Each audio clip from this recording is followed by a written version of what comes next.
খেদিল পিরিতের বেওড়া লিচুর বাগানে কমলার বাগানে সইগো খেদিল পিরিতের বেওড়া লিচুর বাগানে কমলার বাগানে সইগো খেদিল পিরিতের বেওড়া।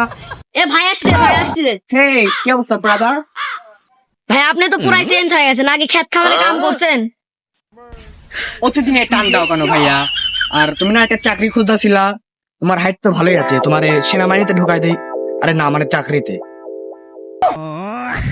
ভাই আমি যে উচ্চতা, আমাকে তো পুলিশ আইলাই না, আবার সেনাবাহিনীতে কেমনে কি? আরে সেনাবাহিনী তো আমার কাছের ছোট ভাই, তুমি যদি 2 ফুট উঁচাও হও তাও তোমার ঢুকাই দিব। আরে না, মানে চাকরিতে দিব। আরে ভাই সমস্যা নাই, একটা চাকরিতে আমাকে ঢুকাই দিন। এই দাঁড়াও, একটা কল দিয়ে নি।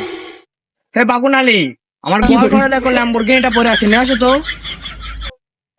আরে ভাই আপনি কেমনে কি এত চিকন রাস্তাতে আপনার ল্যাম্বরগিনি গাড়ি ঢুকবে? আরে ভাই আসলে দেখতে পারবে।